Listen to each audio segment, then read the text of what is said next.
Okay, sa muli po, nandito naman po tayo sa ating pagpapatuloy po ng ating series, ating prophetic insight on the present truth. Una sa lahat po, ako ay nagpapasalamat sa ating mga kaibigan, mga kapatid na sumusubaybay po sa ating live na presentasyon dyan sa ating FB sa SDA Online Study, uh, where you are following us and we are happy that you are there, and I'm here continuing to serve God as we continue on with our series today.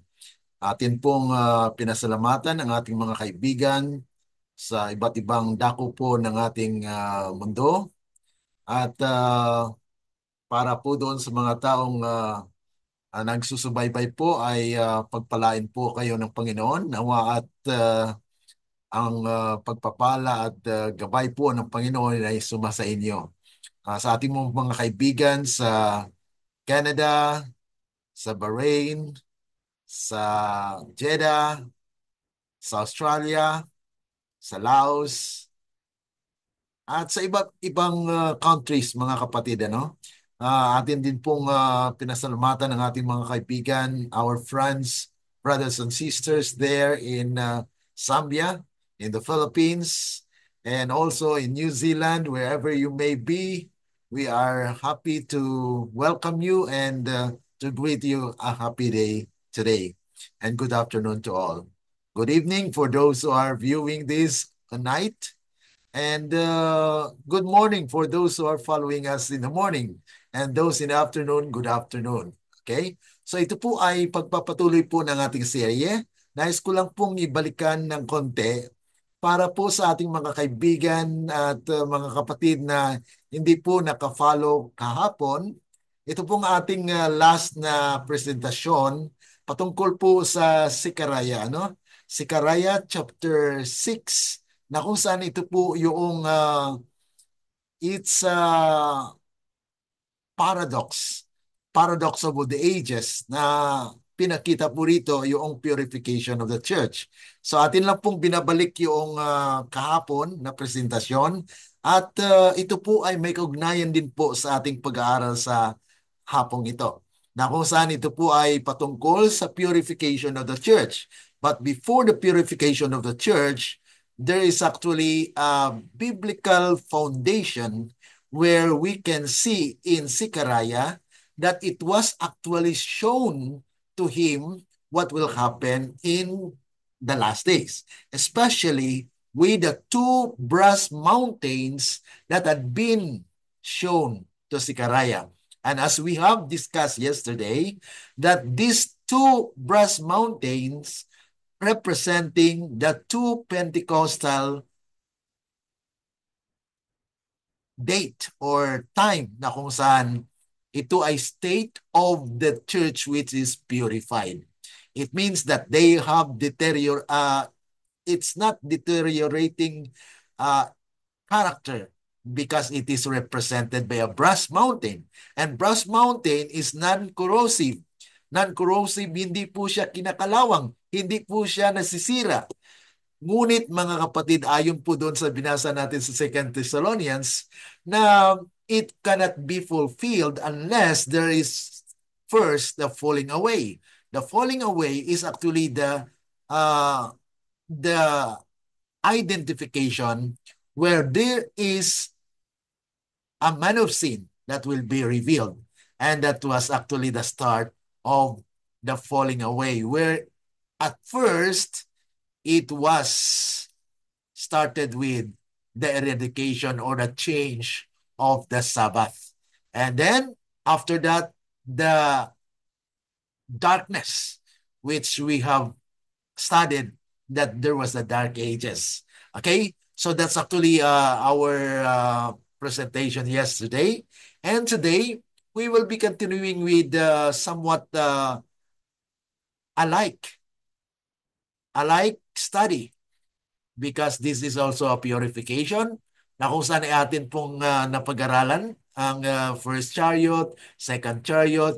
Ang una po ay red, tapos pangalawa po ay black, tapos po yung white, at yung nalaman natin na yung white ay in state of purity or brotherly love, but yet it follows the black horse to the black or the north country, which represents Babylon.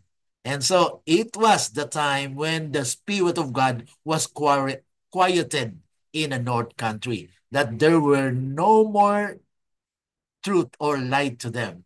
Okay? And we also study about the fourth chariots were represented by or led by the two sets of horses, the grizzled horse and the bay horse, which actually there is a contention because the other one, the first one is actually going to the south country, and south country is actually Egypt.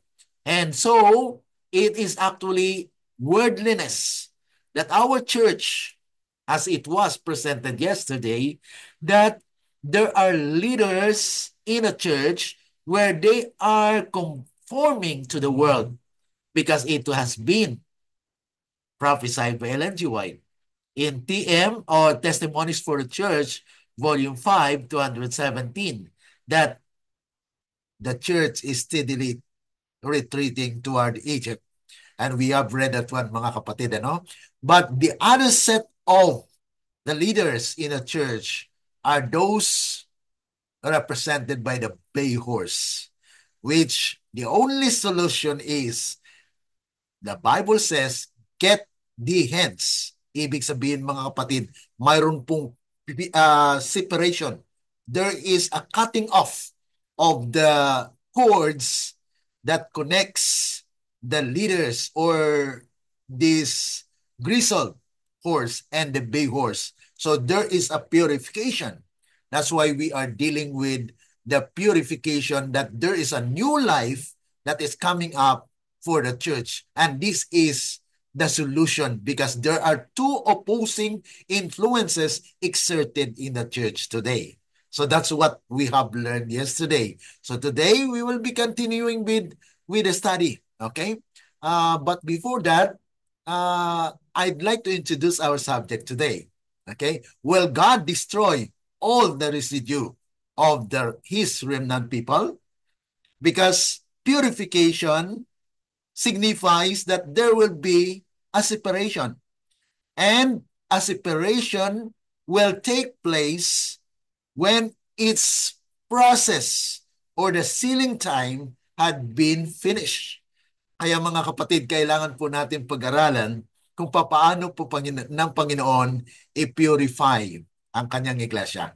When God purifies, God's purification of the church. So this is our topic today, the part 2 of the presentation, where it was shown to John and Ezekiel. Okay, so stay tuned, brothers and sisters, as we deal with this study. Okay, now for our prior thought, ito po ang diwa ng ating pananalangin, the church first in God's judgment. So mauna po ang ating iglesia na i-judge. Okay? The consequences of spiritual unfaithfulness. Dahil nakita po ng Panginoon na there is a need of another call. Kaya connected po siya sa Matthew 20, ano po, na the 11th hour call is the same as what will happen where there will be purification, because those who are being sealed and those who are being called are the same people. The first fruit of the harvest. And we will discuss that later as well regarding the harvest. Okay? It says here we see that the church, this is talking about the event that had been predicted by Ezekiel 9. Okay? This is a comment of Ellen G. White to Ezekiel 9. Okay? It's found in volume 5 of Testimonies for the Church, page 211, paragraph 2. It says, here we see that the church, the Lord's sanctuary, was the first to feel the stroke of the wrath of God. The ancient men, those to whom God had given great light, and who had stood as guardians of the spiritual interest of his people had betrayed their trust. Binigyan po sila ng position. Binigyan po sila ng responsibility to lead and feed the people, but they are not doing it. That's why there is what we call a sharp word that had been uttered to them. It's in the last part of this statement. These dumb dogs that would not bark. It means that these leaders are dumb dogs because they are not giving the warning to God's people. That's why they are betraying their trust. And it says here, they had taken the position that we need not look for miracles and the marked manifestation of God's power as in former days. Times have changed. These words strengthen their unbelief, and they say, the Lord will not do good, neither will he do evil. He is too merciful to visit his people in judgment.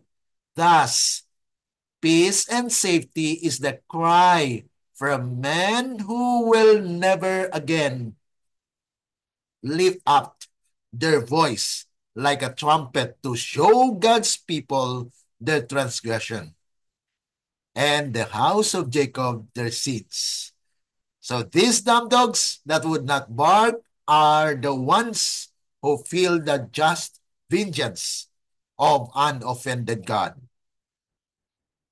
Men, maidens, and little children all perish together. That's why the question that we are asking for this study is, will God finish all? Sabi po rito, na kung saan ay, will God destroy all the residue of God's people? Ito mga kapatid yung katanungan dito. So, sa ating pag-aaral po mga kapatid, let us pray that we will understand, maating mong maunawaan ng mga makahulang sinulat po sa banal na kasulatan, especially po dito sa ating pinag-aralan, sa aklat po ni Ezekiel, sa aklat po ni John, na kung saan ay sa Revelation, it was revealed, na kung saan ay may mangyari po na purification for the church. So tayo po ay manalangin. Dakila at mabagin po naming Ama na nasa langit ka, sa muli kami po ay nagpapailan lang ng aming samot nitling sa inyo, nagpapasalamat sa pagkakataong ito, Panginoon, na nagkaroon po muli kami ng pagkakataon, panahon upang amin pong sariwain ang inyong mga salita, na kung saan nawa ay mangusap kayo sa amin, na sa pamagitan po ng inyong banal na espiritu ay amin pong maunawaan ang mga makahulang salaysay sa aklat po ni Ezekiel at ganun din po sa Revelation. Tulungan nawa ang aming mga kaibigan, mga kapatid ng mga Seventh-day Adventists who are praying, O God, that may you speak to them, that this message is not mine. This message is not from anybody, but from you, O God. Kaya nga po't nais namin na kayo po ang siyang mangusap sa pamagitan po ng inyong banal na espiritu, na kahit ang aming mga kaibigang, mga pastor, mga ministro, mga leaders, nawa ay sila makinig din po. Dahil nais po ninyo na itong mensaheng ito ay dumaloy patungo po sa inyong bayan. Natulungan nawa ng bawat isa sa amin, bago pa man mag-close ang probation, ay amin pong maalaman ang mga bagay na nais po ninyo na gawin sa inyong iglesia. Amin pong inaasahan ng inyong gabay ang siyang aming maranasan dahil lamang po sa matamis na pangalan ng aming Panginoong Yesus. Amen. Okay, so dito po tayo mga kapatid sa pagpapatuloy na kung saan ay mayroon pong nais ang Diyos na ipakita sa atin. To reveal the just implementation of God's judgment to the Seventh-day Adventist Church. So this message is actually for us, Seventh-day Adventists. It's not from or is not for any religion or denomination.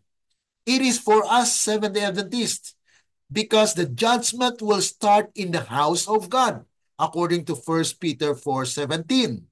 Kaya sabi po rito, mayroon din pong sinulat, ito po yung ating introduction din kahapon, ano? Behold, I will send my messenger, and he shall prepare the way before me, and the Lord whom ye seek shall suddenly come to his temple.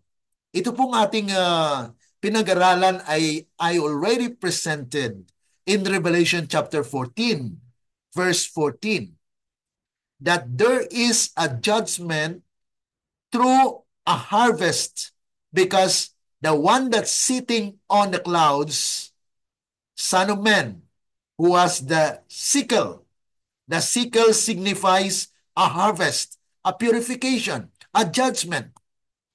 And so he will come suddenly in the temple. That's why there is an angel come out of the temple, according to verse 15 of Revelation 14, where we have discussed that they are representing those people who will be receiving the power, which they will sound the loud cry, mga kapatid, to gather the great multitude. That's why there is a first harvest or a judgment in a church. And this is a suddenly come to his temple because this is the trusting of the sickle, the judgment. Okay, it says here, suddenly come to his temple. Behold, he shall come, said the Lord of hosts. But who may abide the day of his coming? Some of Seventh-day Adventists believe that this coming is the second coming. But mind you, brothers and sisters, it is not. It is not the second coming because second coming is actually a visible one, audible, and every eye could see. But this coming, mga kapatid, is coming to the temple. And temple in Bible prophecy is God's people. These are God's people that God will come to them and execute the judgment.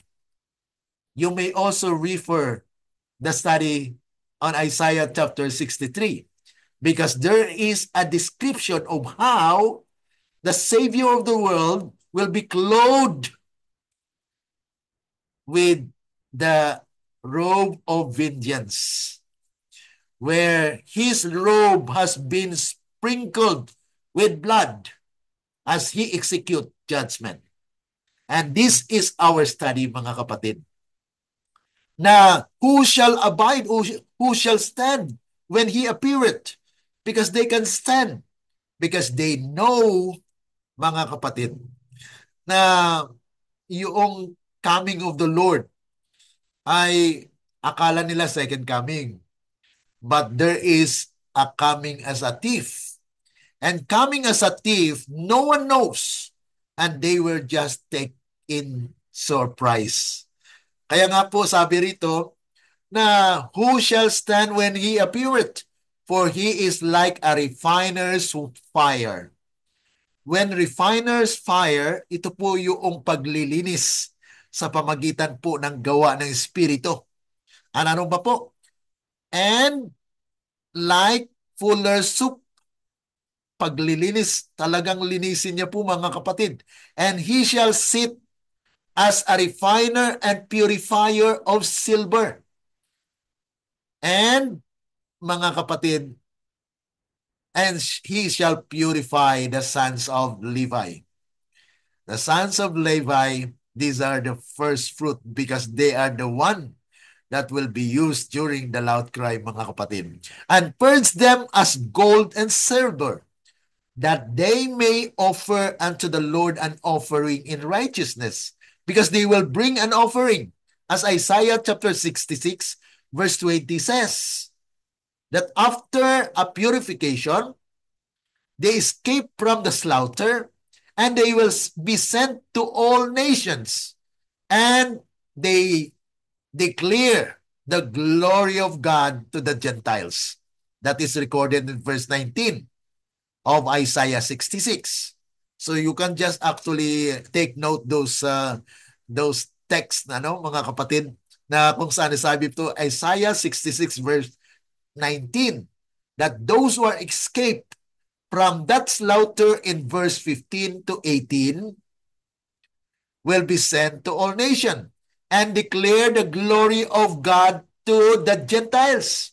So therefore, it is not the second coming of Christ. In Isaiah 66, verse 15, it says, that they may offer, because they will bring their brethren to the clean vessel. That is verse 20 of Isaiah 66, mga kapatid. Then shall the offering of Judah and Jerusalem be pleasant unto the Lord, as in the days of old, and as in former years. So this is a gathering of God's people, mga kapatid. Have you heard of the message about Ezekiel 9? For all Seventh-day Adventists, these are questions personally, mga kapatid. Have you heard the message about Ezekiel 9 in the pulpit? It's not, let's look. Kung hindi pa po, mga kapatid, today we will consider that one. Because this message is very important for us to know, mga kapatid. Dahil sa 1 Peter, sinabi na po, for the time is come that judgment must begin at the house of God. And if it first begin at us, what shall be, or what shall the end be of them that obey not the gospel of God? So there is a judgment that will come. And this judgment will actually the same as true with the harvest. Okay? Now, let's read Ezekiel chapter 9, because there is no other passage in the Bible talking about the purification. And the spirit of prophecy tells us about more on this, mga kapatid. Okay.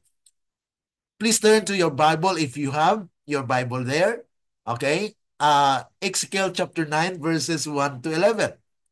He cried also in mine ears with a loud voice, saying, cause them that have charge over the city to draw near, even every man with his destroying weapon in his hand. So makita po natin dito, mga kapatid, na mayroon pong mga lalaki na mayroon pong destroying weapon. Ilan po kaya sila? Okay, tingnan po natin sa verse 2. And behold, 6 men came from the way of the high gate, which lieth toward the north, and every man a slaughter weapon in his hand. And one man among them was clothed with linen, with a writer's inkhorn by his side. And they went in and stood beside the brazen altar. So ito po ay makita na mayroon pong 6 na tao na sila po ay nanggaling sa daanan mula sa pinakamataas na gate, which lieth toward the north. And we know that north in biblical prophecy, which if this is God's intervention, this is God's way of purification, it could not be Babylon. Okay? It could be the north where Isaiah chapter 14 talks about. That is heaven. Okay? Now, and the glory of the Lord, or glory of God, of Israel was gone up from the cherub, and whereupon he was to the threshold of the house. Remember, the threshold of the house is not over the house, okay? Because if you read chapter 10 of Ezekiel, there will be another where the angel is already over the house. It means that it has been done. but it will pursue towards over the house, sa labas. Dahil mag-umpisa po yan sa loob. So the threshold of the house is the beginning or the entrance of the house of God, which is the church. Okay? So whereupon he was to the threshold of the house, and he called to the man clothed with a linen, which had the writer's inkhorn by his side. And the Lord said unto him, Go through the midst of the city. City in Bible prophecy, mga kapatid, is the church. Okay? We will have more uh, passages on that, mga kapatid, na city here is a church. And it will be read later. Through the midst of Jerusalem. Jerusalem is God's people. Okay? Because that's the only representation of God's people at the time. And it will be in our time as well. And set a mark upon the foreheads of the men that sigh and that cry for all the abominations that be done in the midst thereof. Therefore, the Jerusalem or the city has been doing abominable things.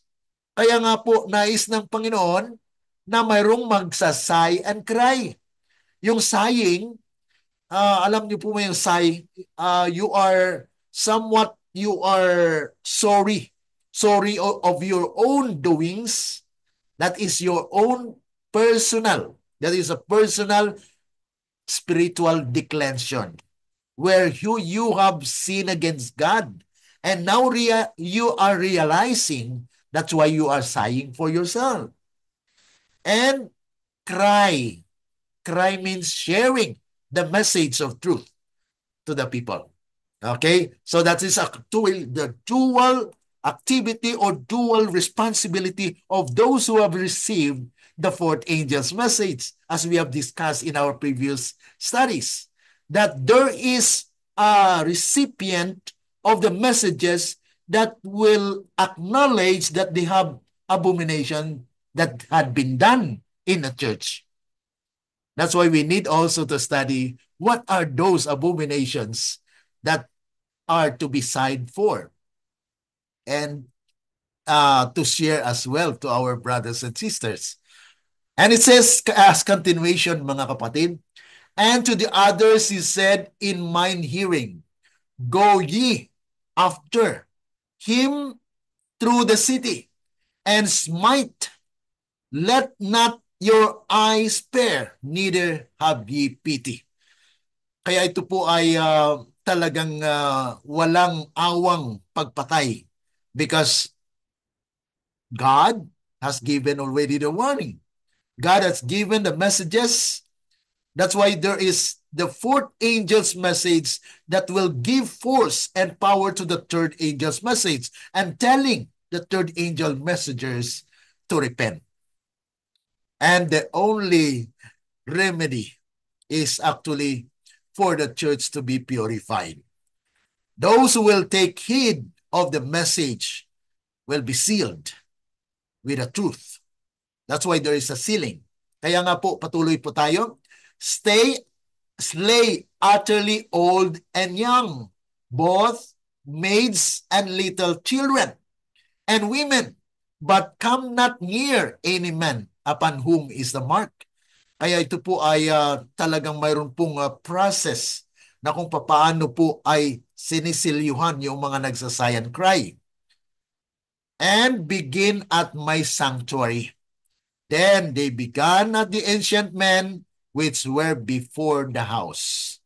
So ito po ay klarong pag-implement. How it will be implemented. Kaya nga po dito ay makita natin na there are five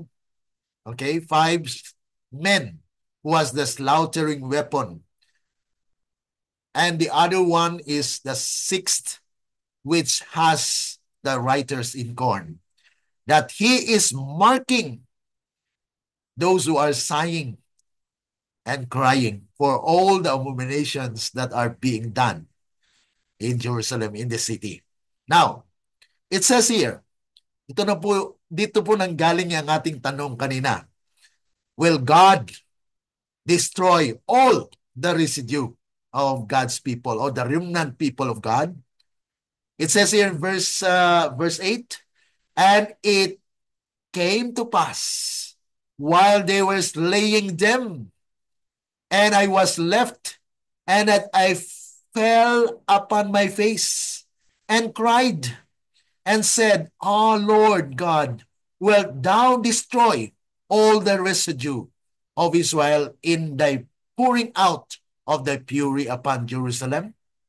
So ito po ay kalunos-lunos na pangyayari na nakita po ni Ezekiel, na there are people, maids, little children had been slaughtered.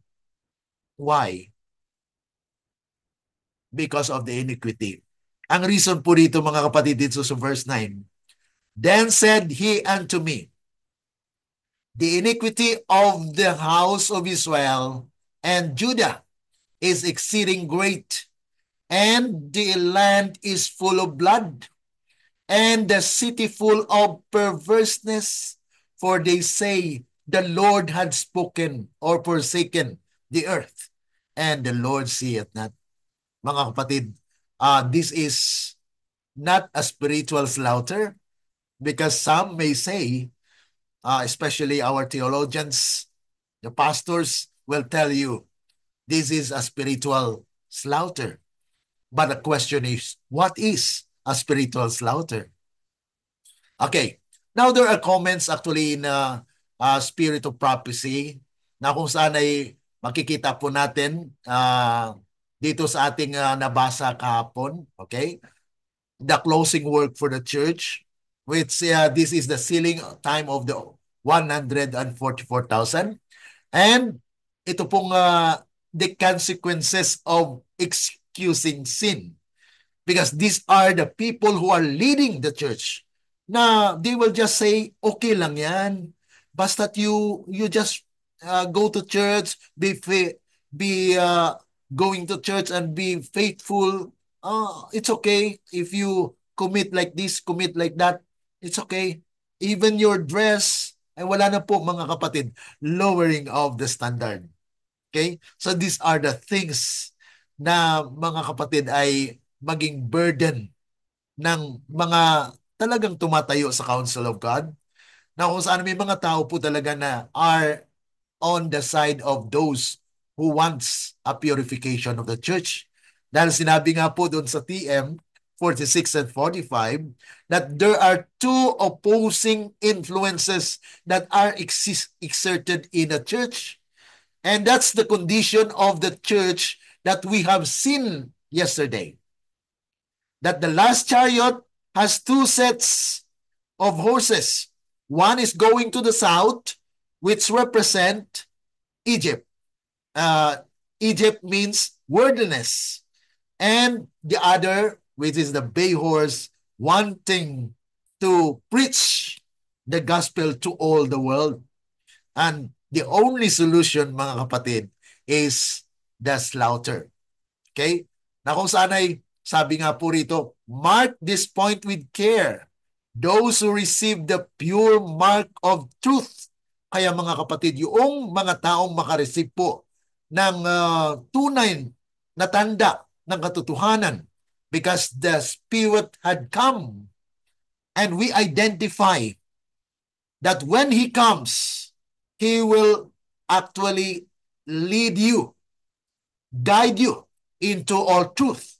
That's why we are hearing it now, because the Holy Spirit had already come, and the rain, the latter rain message is already here. And the fourth angel that we have discussed is already here.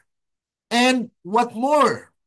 We are helping this message to go through to our church.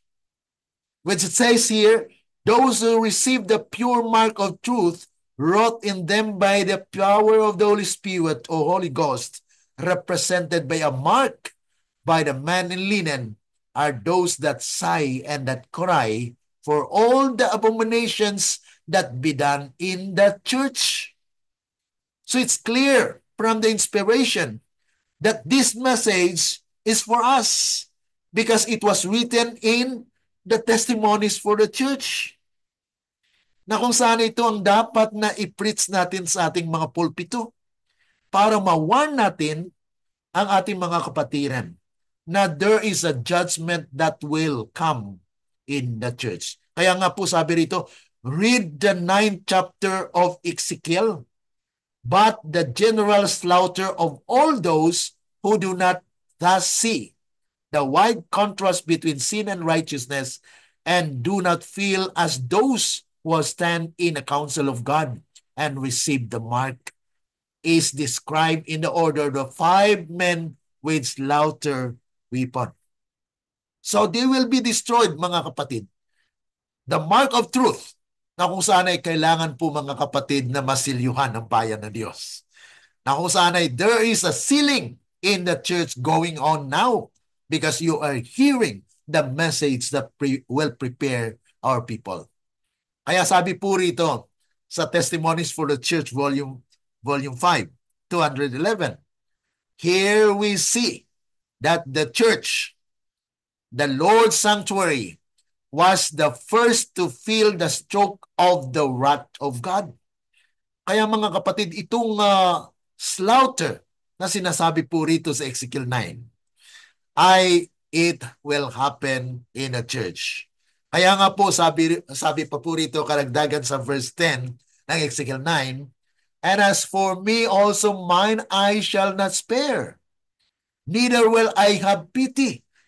Kasi nagtanong na si Ezekiel, will you destroy all the residue of God's people? Iyo bang papatayin itong remnant, yung natirang iglesia? Kung patuloy po silang nagkasala, na nandun na po yung warning, mga kapatid, sabi ng Panginoon, wala na po. Kasi I have already given the warning. Itong mensaheng ito ay pinapatunog ngayon. Kaya nga po, maawa tayo sa ating mga kapatid. Kaya we made every possible method how this message be reached, na maabot natin ang ating mga kaibigan, mga kapatid. Kaya if you are also actuated and you are convicted that this work is very solemn, then do share. Share to our brothers and sisters. Be a part of the present truth believers who are pushing the message of judgment, where there will be a purification in the church. Verse 11 it says here,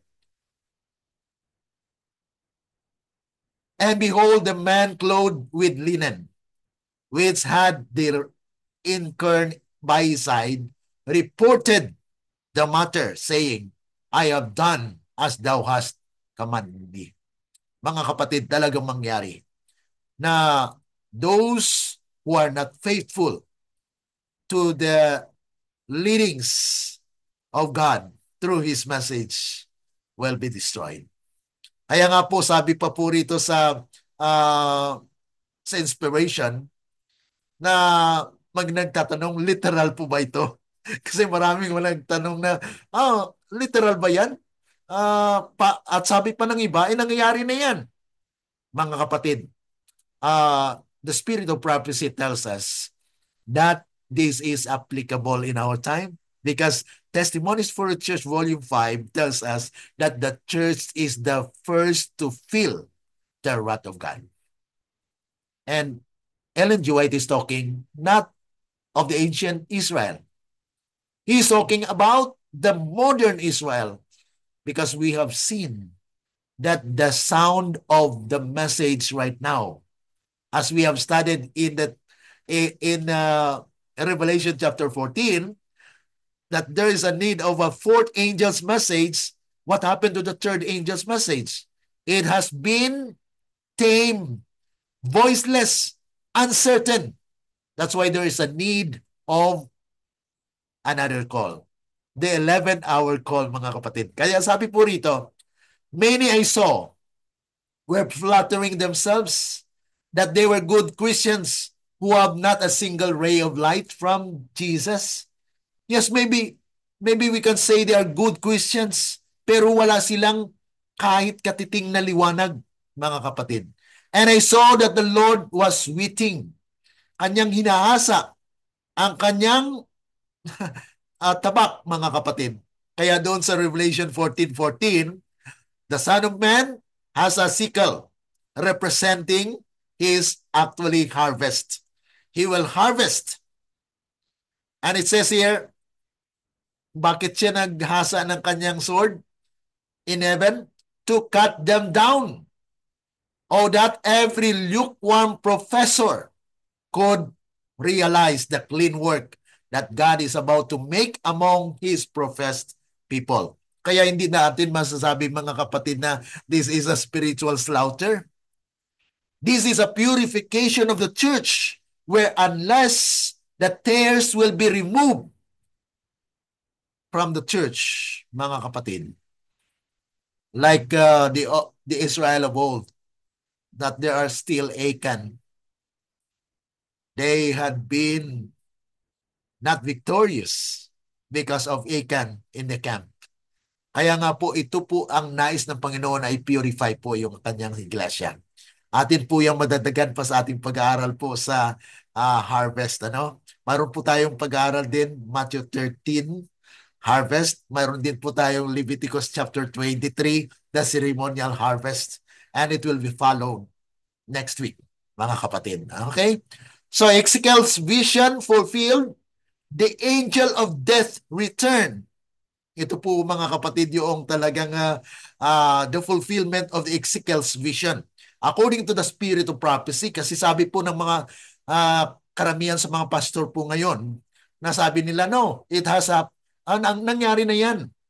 It will not happen to our church because Ezekiel 9 is just a spiritual slaughter. Pero mga kapatid, sabi po rito, Great Controversy 6:5-6, the angel of death goes forth, represented in Ezekiel's vision by men with a slaughter weapons. The false watchmen are the first to fall. So ang hindi mga tunay na tagapagbantay ay siyang mauna. Because they are the ancient men. Yan po ang sinabi doon sa Ezekiel kanina, no? The first, he was in the threshold of the house. At yung pagpatay na po, pag-umpisa ng pamatay, ay unahin yung ancient men that has been given the trust to feed, to warn, and to prepare God's people. But they betrayed their trust. Hindi nila sinabi kung anong mensahe ng Diyos because they are the one that are rejecting the message of the hour, mga kapatid. Kaya sabi pa po rito, the destroying angel is soon to go forth again, not to destroy the firstborn alone. Ito po yung sinasabi na nangyari na yan. Pero ang sabi po sa inspiration, na babalik yung angel na yan. The destroying angel is soon to go forth again, not to destroy the firstborn alone. Kasi doon, mga kapatid, ang pinapatay yung firstborn. Pero dito, mga kapatid, sa Ezekiel 9, ay kahit bata, patayin. Babae, lalaki. Walang pili, mga kapatid, basta walang tanda. Yung tanda, mga kapatid, ang sabi doon, those who come not near, those who are sighing and crying. Ibig sabihin, mga kapatid, mayroong personal na conviction na tayo makasalanan. Kaya you sigh for your own sin and cry, share to others. If you know that this is the truth, share to it. See to it that you have shared because you are a part of God's people that will be used to warn our people as well. We need to help Elijah. Elijah that had been promised in Malachi chapter 3. Sabi po doon kanina na he will send Elijah before the great and dreadful day of the Lord. Kaya nga po, he is preparing a people through a message. Kaya sabi po rito, the killing utterly old and young, both men and women, and little children who have not the mark. Kaya mga kapatid, this is very serious. This is very solemn, mga kapatid. The time of slaughter is what? A literal event, according to letter 31A, 1894. The time will soon come when the prophecy of Ezekiel will be fulfilled. That prophecy should be carefully studied. Kaya mga kapatid, in some of the churches where I visited here in Thailand, I already preached about Ezekiel 9. But you know, there are people still that when they hear this message, ay para bagang sabihin nila, hindi naman sa atin turo yan. Pero mga kapatid, this is very serious. This is a message will shake the church.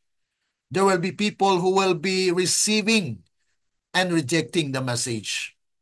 Kaya sabi po rito, kailangan po natin carefully studied, for it will be fulfilled to the very letter. And sabi pa po rito, study the 9th chapter of Ezekiel. These words will be literally fulfilled. Yet the time is passing and the people are asleep. Kaya nga mga kapatid, kung ang bayan ng Diyos ay still sleeping, we need to rally on, mga kapatid, to be awake na tayo po ang magdadala ng mensaheng ito. Kaya sabi po rito sa pagpapatuloy, then said he unto me, the iniquity of the house of Israel. Yun na po ang reason, no? Bakit papatayin itong utterly old, young, maiden, and little children will be slain because the iniquity has reached. Actually, talagang mangyari po na this is a command of God to slaughter. God's command to the slaughtering angel. Alam po natin ito. So the chapter opens with God commanding 6 angels to go throughout the city in Jerusalem, symbolizing God's people or the city, which is the 7th-day Adventist, and execute judgment. The angels are instructed to carry deadly weapons, with one additional angel dressed in linen having the task of marking the faithful, mga kapatid. So the marking angel in linen told to mark the foreheads of the righteous, the people who sigh and cry. Kaya yung mga nagsasay and cry, mga kapatid, dual po yan, ano? Personal at saka you are also sharing to others. So you cry, warn others that they may not be partakers of the wrath of God. Because of abomination being committed in the city, in the church. This mark symbolizes a seal of protection, signifying those who are faithful to God and distressed by the sins around them. Dahil nakita po nila yung talagang katindi ng kasalanan. Kita niyo mga kapatid, ngayon parang they take it for granted na lang yung mga position sa church. Even ngayon mga kapatid, it is allowed, the LGBT, they allow all of these abominations na atin pong pag-aralan later mga kapatid sa ating patuloy na pag-aaral. What are those abominations? The judgment of the wicked. It will start in the church because we cannot claim that all of the members in the church are now pure. That's why when I visited those people who had been baptized, mga kapatid, because before I graduated with my theology, I have that crusade. And we baptized 13 souls. And after a year, I go back to the church. And I asked, why there's no one remain? Wala pong natira sa 13 souls. Kaya binisitahan ko po Binisitahan ko po yung mga na-baptize, ang isa, at sabi niya po ay sumisimba pa naman siya. Pero sabi ko, bakit hindi ka sumisimba sa church na yan? Sabi niya po, dahil mas masahol pa ang kanilang ugali sa mga nasa labas. So ito po yung makita natin na mayroon pong mga abomination inside the church na ang ugali, yung lahat po ng mga ay bakit itong bagong baptize ay hindi po nananatili sa church. Pero sabi ko, dapat sister ay patuloy lang. We are not looking at those leaders, but we need to be faithful in the church. And ito po yung mga nangyayari. Kaya the judgment is portrayed as severe and complete as it was shown to Ezekiel, showing that those who do not mourn over the sin will face destruction. Yan po mga kapatid, na kung saan ay kaya nga po si Ezekiel ay pleading a plea for mercy, witnessing the judgment, falls before God and pleads for mercy. Kaya tinanong ng Panginoon, mga kapatid ng Panginoon, na will you destroy all the residue? Yaong mga kwan lamang mga kapatid, yung mga unfaithful. So those faithful remnant people of God will be spared from the killing. Okay? So God's response, the final command, God's respond by declaring that the iniquity of the people is exceedingly great and the land is full of bloodshed and injustice. Kaya nga po, the wicked have filled the land with violence and thus the judgment is inevitable. Kaya hindi po mapigilan ang judgment ng ating Panginoon. However, the righteous, those who have been sealed, are spared. The chapter ends with the angels in linen reporting back that the task has been completed and those who remain faithful to God have been marked for salvation. So yun po mga kapatid yung themes, yung nakita po natin dito sa Ezekiel 9, na judgment begins at the house of God. Yan po ang dapat nating maunawaan, na hindi po itong Ezekiel 9 is a spiritual slaughter or it has been already fulfilled. Mga kapatid, this judgment is actually a judgment for the church. Na kung saan, the judgment starts in Jerusalem, symbolizing that the purification of God's people begins within His church. Walang iba naman po mga kapatid na tunay na iglesia ang Diyos, kundi ang Seventh-day Adventist. That's why we are not going out of the church. Ito po yung mensahe natin. Pero ano pinipilit po ng mga kapatid natin, mga pastor? You are already going out. Pinapalabas ka eh. But we are not going out because this message is actually for us, Seventh-day Adventists. Kaya nga po, mayroon pong nagsabi sa akin na, bakit balik-balik ka pa dito sa iglesia? You are not a Seventh-day Adventist. Sabi ko mga kapatid sa kanya, sabi ko, I'm a Seventh-day Adventist by birth. Ang aking mga magulang ay Adventista. I was an Adventist because I was baptized as Seventh-day Adventist. And even I die, I will be a Seventh-day Adventist.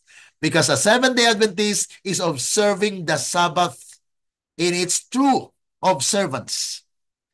And waiting for the second coming of Christ, that's Seventh-day Adventist. So a true Seventh-day Adventist is observing the Sabbath in its very original and not traditional. A biblical observance of the Sabbath. That's why God is actually purifying His church because there are people who are not observing the Sabbath in its biblical origin. And the key theme of Ezekiel 9, the mark of the righteous.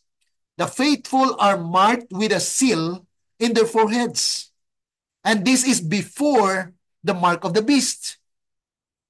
As it was presented by Ellen G. White, she wrote and Testimonies for a Church, Volume 5. 152, that it was then almost to be executed during her time in 1888. But December of that year, Alonzo Jones, defending the doctrine, the stand of the Seventh-day Adventists, represented the Seventh-day Adventists in a Senate hearing. And he opposed the bill of Senator Blair and said that there is no right jurisdiction that the state will declare a Sunday law. That's why it was held. It was held by the four angels as it was seen by John. Kaya ang connection nito mga kapatid doon kay John, ano? Later I will show you. Okay? So, and the purification process, the wicked are purged from among God's people, leaving only those who have remained faithful and repented. That's why there are only few who will be used during the loud cry, mga kapatid. The severity of God's judgment. Ang severe, mga kapatid. Bakit? Because we are the depository of all truth, but yet we are not living the truth. The judgment is portrayed as thorough and severe, emphasizing the importance of repentance and faithfulness. Yan pong nais ng Panginoon na atin pong maunawaan. That the theme in Ezekiel 9 is showing that God's judgment will be severe because He has given us the time, the probation as a church, that He actually sent the Holy Spirit. When the Spirit comes, when the rain falls, when the angel speaks, when He calls the 11th hour workers, and when He purifies. Before He purifies, He seals His people. And before the sealing, He sent a message how to prepare to receive the seal. That's why we have the opportunity to prepare ourselves. Kaya mga kapatid, there is still mercy. God's mercy and justice. Minsan mga kapatid, tinitingnan natin yung Ezekiel, napaka ba? Yung very severe. Pero mga kapatid, pagpakita po yan ng kaawaan ng Panginoon. Because He doesn't want that the church will continue on in this condition. That's why He sent a message, additional message added with corruptions, with all of these adulterated truths or doctrines that had been living in our church. So while God shows mercy to the righteous, He executes justice on those who persist in sin. Yan po mga kapatid yung theme sa Ezekiel 9. Pero pag marinig po ng ating mga kapatid sa iglesia, para bagang they are really prejudiced na sila kaagad. Pag marinig nila ang Ezekiel 9, hindi sa atin yan. And then when they hear about the 144,000, hindi sa atin yan. Mga kapatid, this is the deception of Satan. Ezekiel 9 is a powerful depiction of God's judgment, where the righteous are protected and sealed, while the wicked face destruction. That is just. That's why there is a great and dreadful day of the Lord. But before that happens, He sent Elijah. That's why we identify a man that nourished the cow and the two sheep in universal dairy, where those who are left in the land will be fed with what? Butter and honey. And these are all truth that was actually sent by God. Because not by might, nor by power, but by the Holy Spirit. Sikaraya naman po yan. So, yan pong una-una natin sa ating serye. That we need to identify that God's Spirit has already come. That's why we are not afraid to say the truth because the Spirit comes and He will guide us into all truth. And you are hearing it now. The prophetic insight on the present truth. Kaya ang sabi po rito mga kapatid, it underscores the seriousness of sin and the need of repentance. Yan din po ang ginawa ni John. Di po ba? John the Baptist. John the Baptist is actually the one that prepared for the way for the Lord of the first coming of Christ. At in these last days, mga kapatid, there were also people who will prepare the way for the Lord's second coming. Emphasizing that God's judgment starts within His own house bago po iligtas ng Panginoon ang sanglibutan. Iligtas niya muna ang kanyang tahanan. The house of God. And which is the house of God? No other else. Those who have the sign. Ezekiel chapter 20 verse 12 and 20 says that the sign for His people is what? Sabbath.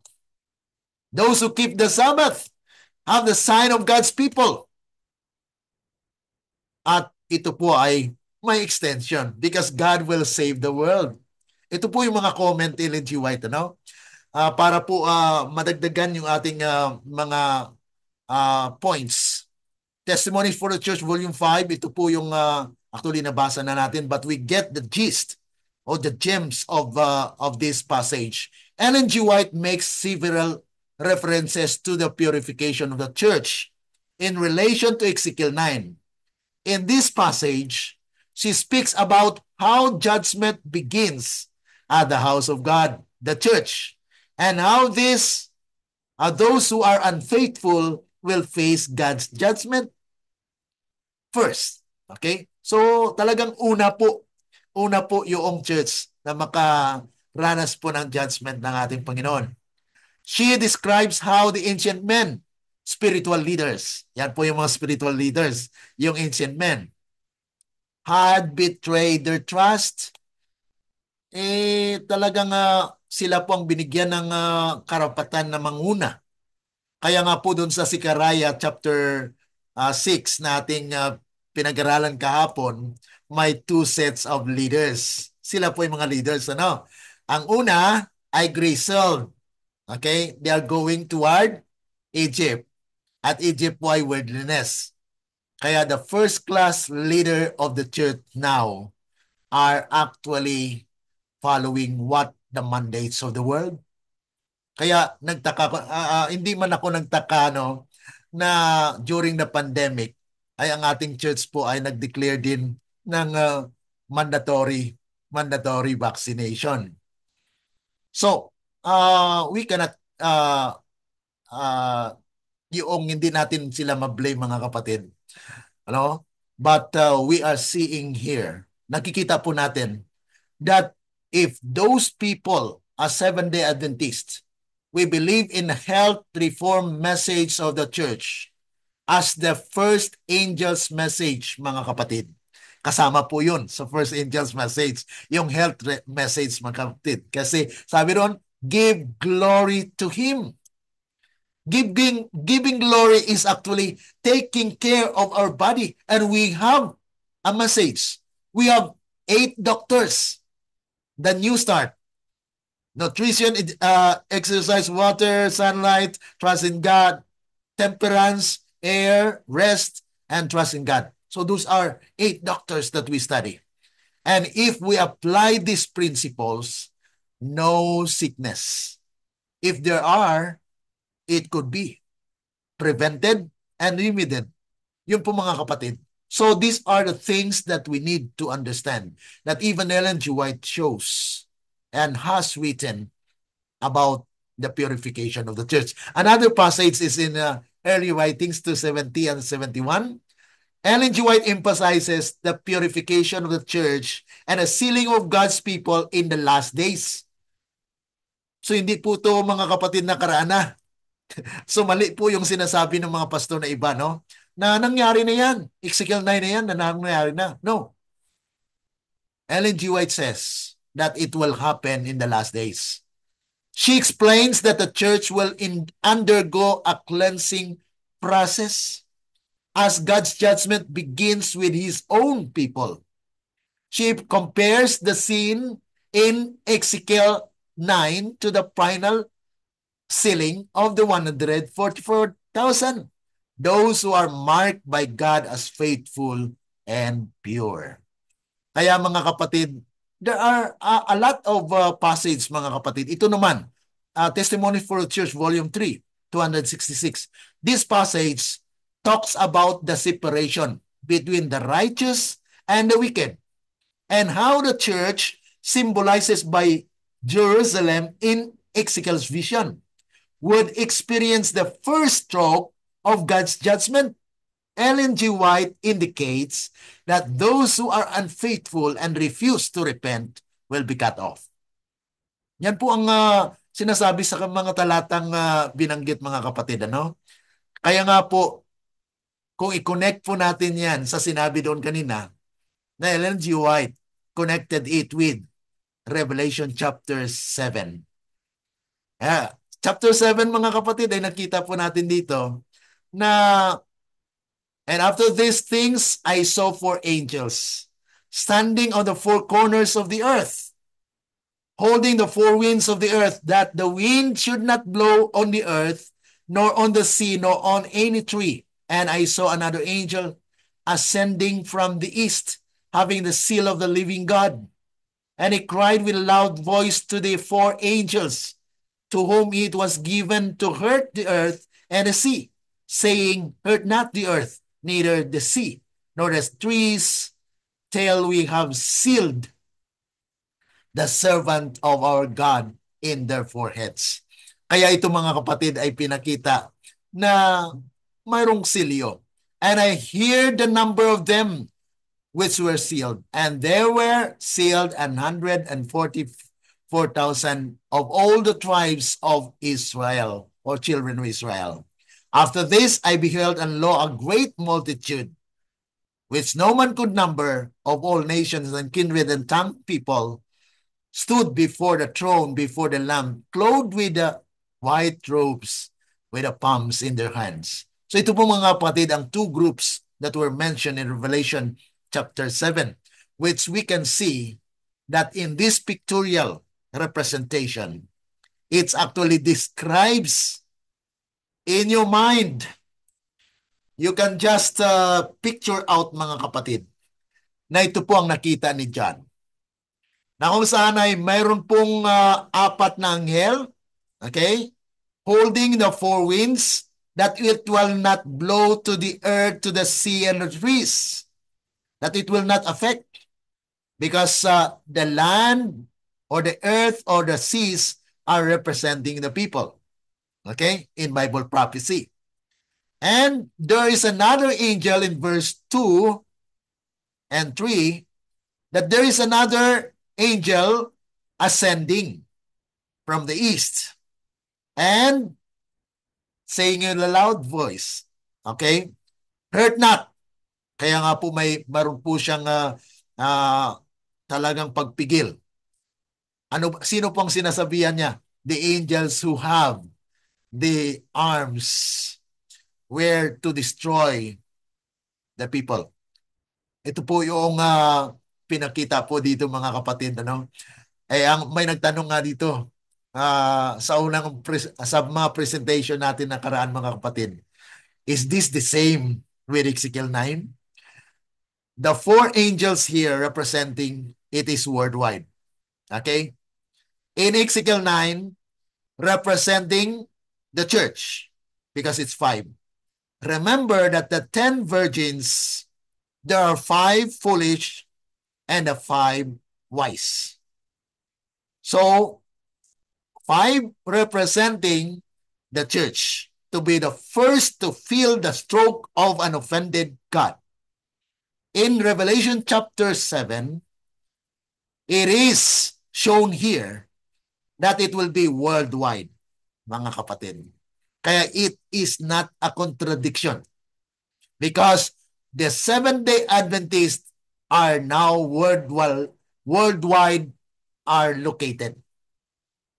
Kaya mga kapatid, walang inconsistent or wala pong inharmony or not harmony, but it is God's way of revelation or revealing to his people that his judgment will be worldwide. That's why the four winds here, as we will discuss later in our continual studies, that these are actually representation of the Sunday law.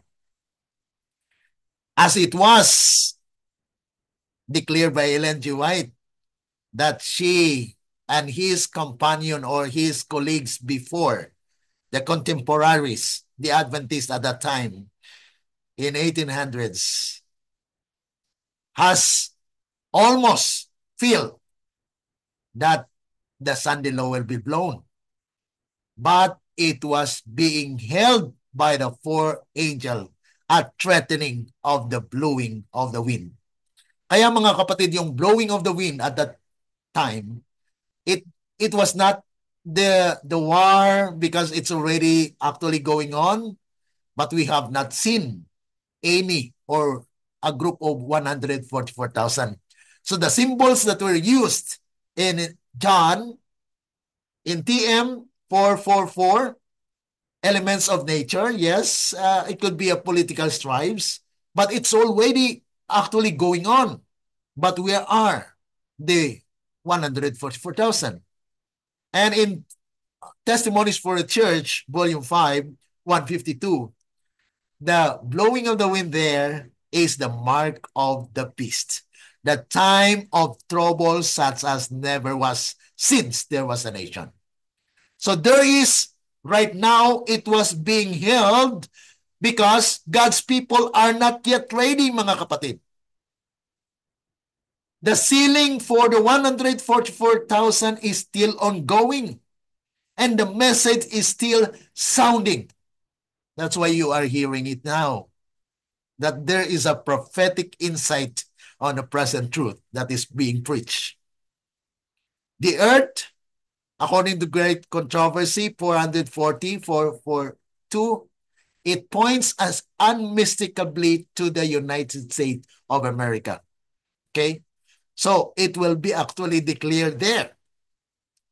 And the old world, the sea, it's actually the old Asia, it's included all, mga kapatid. So all of these are actually affected. That's why it's worldwide. So when the Sunday law will be declared, it will come first in the United States and it will be followed by the world, mga kapatid. And a twist in Bible prophecies, leaders, church leaders, and at the time, mga kapatid, there will be people that will stand for the truth. The 144,000 will not be affected because they had been sealed, mga kapatid. So how many angels and how many hurting angels in Revelation? So in Revelation, verse 1, you have seen there the four angels holding the four winds. First, hurting. Yan po ang unang pag-destroy. It will not to blow to the earth, the sea, and any tree. Kaya pinipigilan po yan. No? Yan po yung hurting na kung saan ay maapektuhan yung Church of God. That's why he is sealing the 144,000. That's why it is being held. The Sunday law now is being held because the people of God are not yet ready. Because the third angel's message is not sounding certain. Yan po ang rason why there is another angel that will come to give force and power to the third angel's message. Because the third angel's message had been sounding uncertain. Kaya ang solusyon ng Panginoon, mga kapatid, 11th hour call. Kaya napag-aralan po natin yan last week, ano? The 11th hour call. An emergency call. The call for the 144,000 where they will be sealed and they will not die. They will see Jesus face to face, mga kapatid. That's why they are called the special people. And verse 2, you can see there another angels, an angel ascending from the east, having the seal of God. He cried with a loud voice to the four angels to whom it was given to hurt the earth and the sea. So nakita po natin dito na there are 9 angels in this picture. Mga kapatid, ano? So, you can just actually imagine, as you have seen the picture before, that the 4 angels holding the 4 winds. So they are no longer, they are not the one that holding the slaughter weapons. Okay? And here in verse 2, there's another angel. So panglima. And then there are 4 angels that had been told by this angel, don't hurt. So this is a very severe. Kaya tinawag po siyang trouble such as never was since there was a nation, because there are 2 hurtings, mga kapatid. Yung first hurting, ayon po ay will affect the church, Sunday law. But it will no longer be affected because they are being sealed. Kaya masilyuan po sila, mga kapatid. Okay? So I hope it will be clear. And the mark of the beast will start in the United States, as it was actually presented in our study in the Revelation chapter 14, when the angel speaks. Ano? Na kung saan it will be worldwide, it will be imposed, and number of wins for universal po ito. Kaya nga po, this crisis will be universal. And it will be discussed later, mga kapatid, sa ating serye, what will happen before that mark of the beast. Na kung saan, paano po talaga mangyari yon? Because there are still prophecies to be discussed and to be revealed, mga kapatid. Kaya it will be actually presented in our lesson. And we have discussed it already in our Revelation 14. So I no longer emphasize it. You can just go back to our studies. I will be presenting or sharing to you all the subjects that we have discussed in our series, The Prophetic Insights. Ano? Okay, so any response or any comment before we end our study today? Kung mayroon pong mga comments or mayroong reflection, I accept those reflection at this moment para po sa ating pagtapos ng ating pag-aaral ngayong hapon na ito. At doon sa ating mga taga-pakinig, taga-watch po sa ating FB Live, you can just leave your comment there, your questions, or sa ating YouTube channel po, sa SDA Online Study channel, ay nandun po lahat ng mga playlist ng ating serye. You can just follow there. I will be sharing to you in our post FB para po ay masundan po ninyo ang mga topics natin. Ano? You can just follow them and review them, and you can actually ask for PowerPoint or whatever documents that you want for you to share as well to our brothers and sisters who need the truth for this time. Okay? Any comments before we close? Kung wala po, I'm happy. Okay, Sister Susan?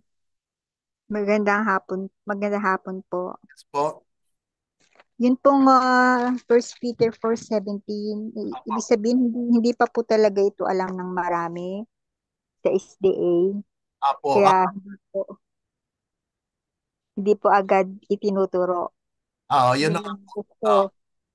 Yun lang may desire na matutunan talagang prophecy kasi naniniwala naman po sa prophecy po. Apo. Yun na. Pero ito yung problema. Alam po nila yung 1 Peter 4:17, pero specifically, hindi po nila pinag-aralan at hindi po nila tinatanggap ang Ezekiel 9 na mangyayari sa church. At Opo, kasi malinis na po. Ang sabi ay malinis na. yun na nga. Pag nasa church ka na, malinis ka na. Apo.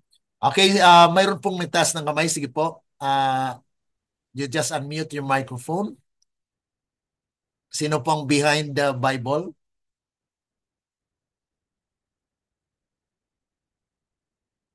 Hello?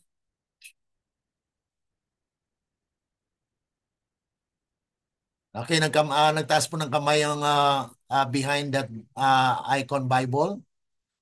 Hello?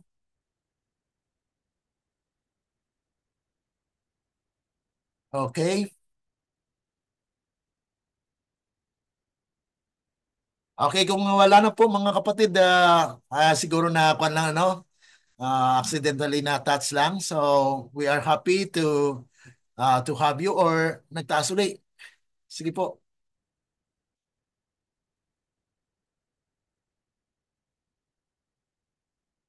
Hello.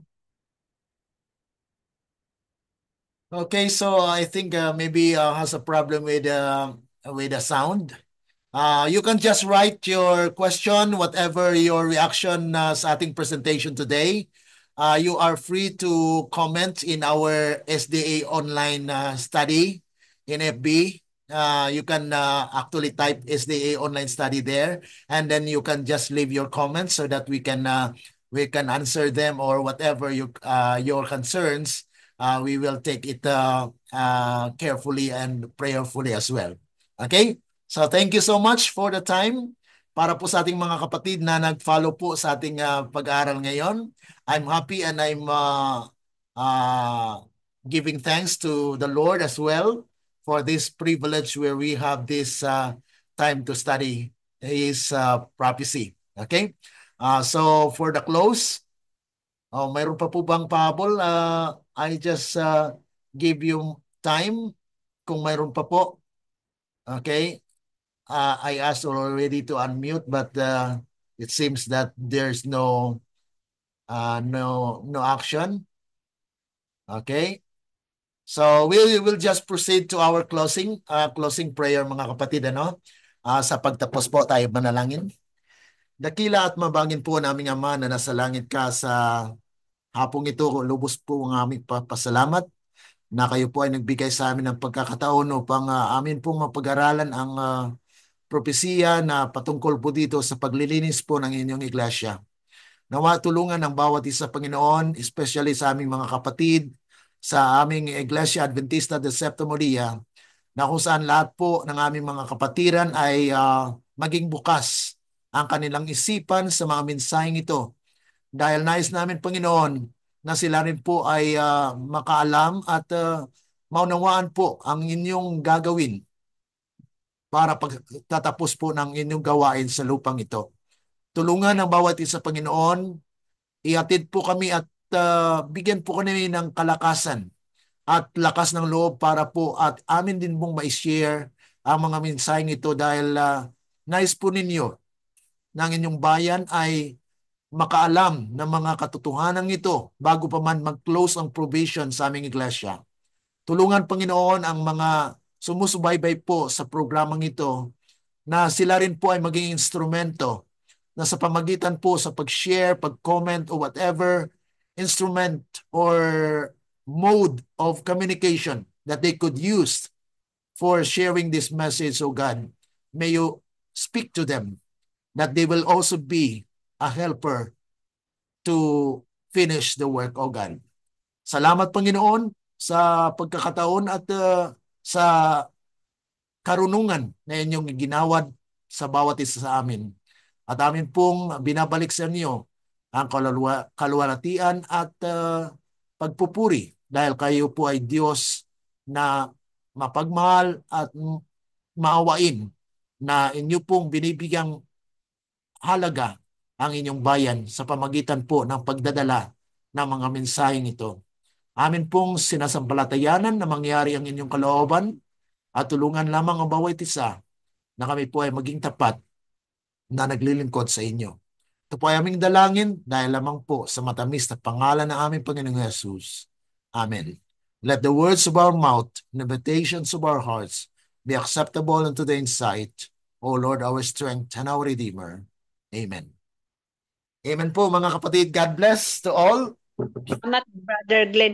Brother Glenn, ito bang mga video mo? Gumawa kami, yung brother natin doon sa Surigao, gumawa siya ng group chat.